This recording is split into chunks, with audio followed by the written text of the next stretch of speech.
दूसरा बड़ा बार बार जिक्र आता है फेक न्यूज़ का।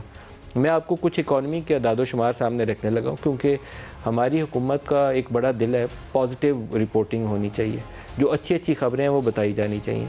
आज हमारे कॉमर्स मिनिस्टर ने दूसरी दफ़ा प्रेस कॉन्फ्रेंस में सिर्फ एक्सपोर्ट का डेटा रिलीज़ किया और इंपोर्ट्स के नंबर नहीं बताए। बड़ा अफसोसनाक पहलू है। अफसोसनाक इसलिए है कि आपकी एक्सपोर्ट्स बढ़ रही हैं, तो पॉजिटिवली इसको हाईलाइट करना या आपकी हुकूमत का मकसद होना चाहिए। लेकिन इंपोर्ट्स का जो बर्डन हमारे ऊपर पड़ा हुआ है, अगर मैं उससे आंखें बंद कर लूँ तो क्या उससे इंपोर्ट्स का बर्डन ख़त्म हो जाएगा?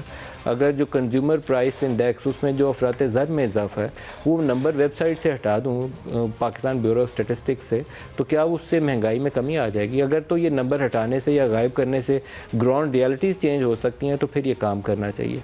अब मैं नंबर्स आपके सामने रखता हूँ, क्योंकि नंबर बड़ी सम है। हमने IMF के साथ एग्रीमेंट के तहत कुछ इक़दामात करने हैं, शायद सामने रखकर हमें बेहतर अपना माइंड अप्लाई करके कुछ फ़ैसले करने का मौका मिल सके।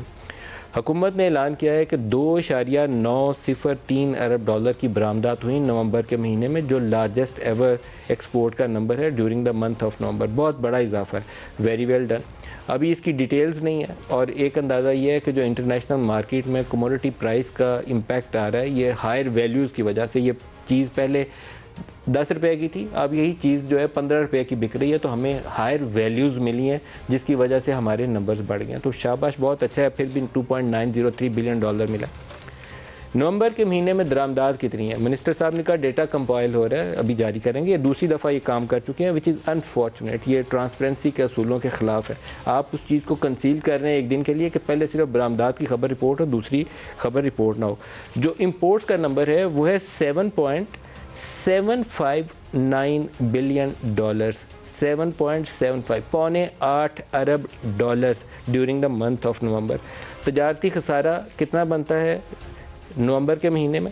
4.85 अरब डॉलर, ऑलमोस्ट 5 बिलियन डॉलर्स नवंबर के महीने में तजारती खसारे। हम IMF से 1 अरब डॉलर लेने के लिए नाक से लकीरें निकाल रहे हैं कई महीनों से। कुछ 6 महीने लग गए हमें 1 अरब डॉलर की किस्त लेने के लिए, और हम तजारती खसारे एक महीने में कितना कर रहे हैं? 5 अरब डॉलर। इसमें भी इम्पैक्ट है इंटरनेशनल कमोडिटी प्राइसेस का।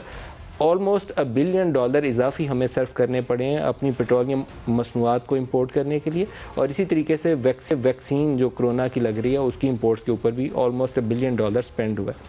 लेकिन 5 अरब डॉलर का तजारा हम कर चुके हैं, 20.493 बिलियन डॉलर 5 माह के अंदर, और अभी हमारे 7 महीने बाकी हैं। Last quarter of the fiscal जो होता है उसके अंदर आपका इंपोर्ट का बर्डन बढ़ जाता है, ज़्यादा नंबर्स ऊपर चले जाते हैं।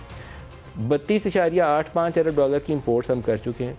7 महीनों की अगर हमने इस पेस को ब्रेक ना किया through several measures, combination of measures जो ministry of commerce, ministry of finance मिल बैठ के आपस में डिसाइड कर सकते हैं, तो ये नंबर डबल नहीं होना है। इस नंबर ने ऑलमोस्ट $75 बिलियन पे चले जाना है। $75 बिलियन अगर ये अनचेक्ड रहता है तो हम फंस चुके हैं बुरे तरीके से, क्योंकि 19 अरब डॉलर का current account deficit Imran Khan बार बार कहते थे कि ये पिछली हुकूमत छोड़ के गई है, जिसको फाइनेंस करते हुए ये हमने दिन देख लिया कि डॉलर हमारा जो है 123 रुपये से बढ़कर 175 रुपये पे पहुंच चुका है।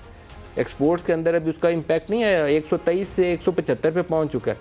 और अगर दोबारा आप 15, 16, 18 अरब डॉलर का करंट अकाउंट डेफिसिट कर देते हैं तो उसको फाइनेंस कहाँ से करेंगे? हमारे पास तो जो इस वक्त सूरत हाल ये है कि हम सऊदी अरब से बड़ी सख्त कड़ी शराइत के तहत 3 अरब डॉलर की फरमाइश करके कर्ज़ा ले रहे हैं, जिसको हमने स्टेट बैंक की बुक्स में पार करना है, EAD में डालना भी नहीं है, स्टेट बैंक की बुक्स में पार करना है।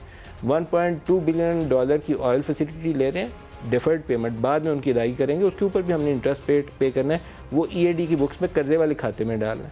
तो इस सूरत हाल के अंदर क्या हम इसे नज़रअंदाज कर सकते हैं? एक फाइनेंस मिनिस्ट्री के अंदर सोच ये थी कि हम कारों की इंपोर्ट जो बनी बनाई कारें हैं वो बंद कर देते हैं। हमने उसके ऊपर नंबर्स लिए हैं, तो नंबर सपोर्ट नहीं कर रहे इस चीज़ को। खाली के बनी बनाई कारें इंपोर्ट अगर बंद कर दें तो उससे आपको कोई 2-2.5 अरब डॉलर नहीं बचता, कोई $25 मिलियन पर मंथ या समथिंग लाइक दैट इंपोर्ट्स हो रही हैं CBUs की। CKD की ज़्यादा है, जो पुर्जे आते हैं या कार असेंबल होती है उसकी इंपोर्ट ज़्यादा है। तो अनरजिस्टर्ड लोग जो हैं, जो टैक्स पेयर्स नहीं हैं, उनके ऊपर आपको ड्यूटियाँ बढ़ानी पड़ेंगी, कुछ और आपको ऐसे इकदाम करने पड़ेंगे, रेगुलेटरी ड्यूटीज़ लगानी पड़ेंगी।